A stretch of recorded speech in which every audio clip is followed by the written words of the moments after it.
Selon le VPM des Affaires étrangères, Christophe Lutindula, la présence du monarque va davantage contribuer au nouveau souffle donné au partenariat depuis l'arrivée au pouvoir du président Félix Tshisekedi en 2019. Le roi des Belges Philippe entame ce mardi 7 juin sa première visite officielle en République démocratique du Congo, presque 10 ans après son intronisation en 2013. En prélude de ce grand événement, un spécial briefing presse sur les enjeux et perspectives des relations entre Kinshasa et Bruxelles a été organisé hier lundi 6 juin conjointement par le ministre de la Communication et Médias, Patrick Muyaya, et le vice-premier ministre, ministre des Affaires étrangères, Christophe Lutindula. Kinshasa, par la voix du porte-parole du gouvernement, invite la population congolaise à réserver au roi des Belges Philippe, dont le séjour est prévu du 7 au 13 juin courant, un accueil chaleureux, à la hauteur du personnage. 12 ans après la dernière visite d'un souverain belge, Albert I en 2010, celle-ci, souligne Lutindula, vise aussi à marquer le réchauffement d'une relation qui fut pénible pendant la fin de la présidence de Joseph Kabila, 2001-2018. Cette visite, affirme le VPM Lutindula, va raffermir les relations bilatérales entre Kinshasa et Bruxelles, autrefois au bord de la rupture. La présence du roi Philippe marque un point de plus dans la stratégie diplomatique entamée par le président Félix Tshisekedi. Le monarque sera accompagné de la reine Mathilde et du premier ministre Alexandre De Croo. La visite de Sa Majesté le roi Philippe et de son épouse est un événement de haute portée diplomatique et politique. En effet, depuis 2015, la RDC, notre pays, ne vivait plus en harmonie avec certains de ses partenaires traditionnels dont la Belgique. Comme vous l'avez dit, nous étions au bord de la rupture, pour ne pas dire que nous étions dans une rupture qui ne disait pas son nom.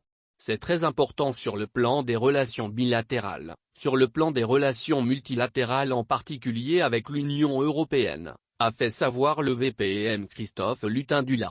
Ce n'est pas tout. Le vice-premier ministre, ministre des Affaires étrangères, a démontré que cette visite royale s'avère une volonté de relancer un certain nombre de projets, un partenariat gagnant-gagnant et une coopération en matière de défense. Le roi Philippe et la reine Mathilde auront au fil de leur séjour un aperçu des secteurs où s'exerce l'aide au développement de la RDC, dont la Belgique est un partenaire clé, quatrième bailleur de fonds de la RDC après les États-Unis, le Royaume-Uni et l'Allemagne. À son tour, le ministre de la Communication et Médias, Patrick Muyaya, a salué des relations raffermies entre la RDC et la Belgique à la veille de la visite du roi Philippe. Le porte-parole du gouvernement a indiqué que le monarque, tout en réchauffant le partenariat avec le président Tshisekedi, devrait poursuivre le travail de mémoire sur la période coloniale. En 2020, il avait regretté les actes de violence et de cruauté commis à l'époque où son ancêtre Léopold I avait fait du Congo sa propriété personnelle, 1885-1908, avant le demi-siècle de présence de l'État belge. Le ministre Muyaya a rappelé une lettre du roi Philippe au président Félix Tshisekedi dans laquelle le souverain belge avait aussi exprimé ses plus profonds regrets pour les blessures de la colonisation. Avec la Belgique, il sera aussi question de mémoire de réconciliation.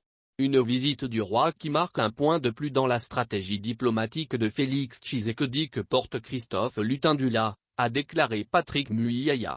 Une visite de 6 jours qui verra le roi Philippe se rendre également à Lubumbashi et à Bukavu. Initialement prévue en juin 2020 pour le 60e anniversaire de l'indépendance de la RD Congo, la visite a été reportée 3 fois en raison de la pandémie de coronavirus puis de la guerre en Ukraine.